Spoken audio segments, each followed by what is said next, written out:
श्री पुराण पुरुषोत्तमाय नमः।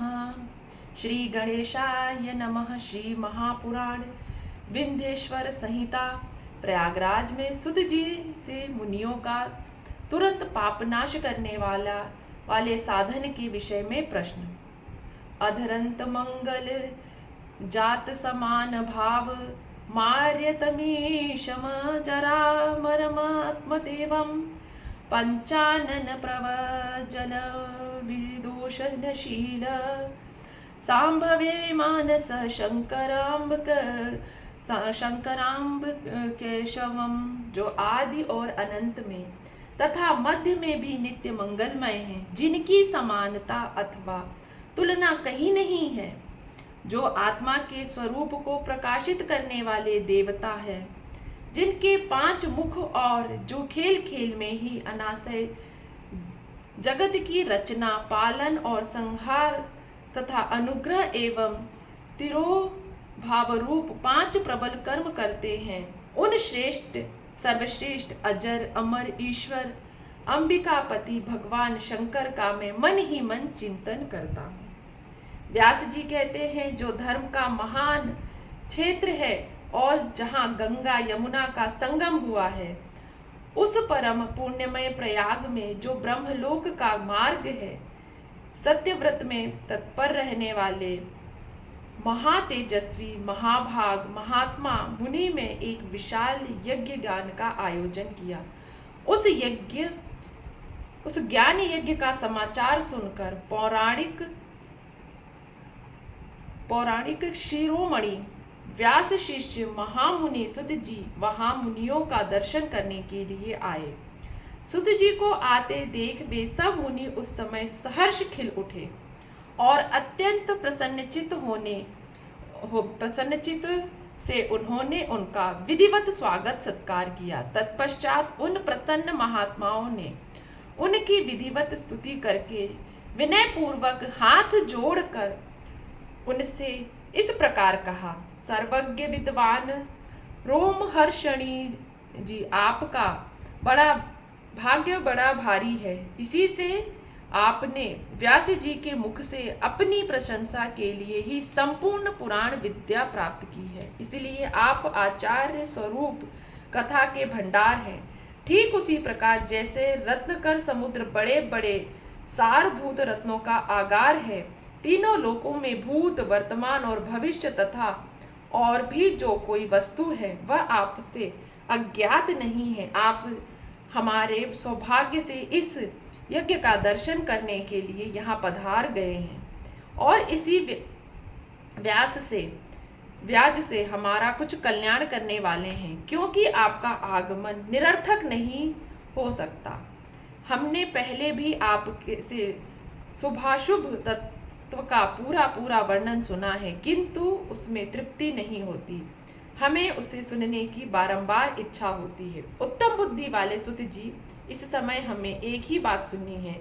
यदि आपका अनुग्रह हो तो गोपनीय होने पर भी आप उस विषय का वर्णन करें। घोर कलयुग आने पर मनुष्य पुण्य कर्मों से दूर होंगे, दुराचार में फंस जाएंगे और सब के सब सत्य भाषण से मुंह फेर लेंगे, दूसरों की निंदा में तत्पर होंगे, पराये धन को हड़प कर लेने की इच्छा करेंगे, उनका मन पराई स्त्रियों में आसक्त होगा तथा वे दूसरे प्राणियों की हिंसा किया करेंगे। वे अपने शरीर को ही आत्मा समझेंगे, मूढ़ नास्तिक और पशु बुद्धि रखने वाले होंगे, माता पिता से द्वेष रखेंगे, ब्राह्मण लोभ रूपी ग्रह के ग्रास में बन जाएंगे, वेद बेचकर जीविका चलाएंगे, धन का उपार्जन करने के लिए ही विद्या का अभ्यास करेंगे और मद से मोहित रहेंगे, अपनी जाति के कर्म छोड़ देंगे, प्रायः दूसरों को ठगेंगे, तीनों काल की संध्या उपासना से दूर रहेंगे और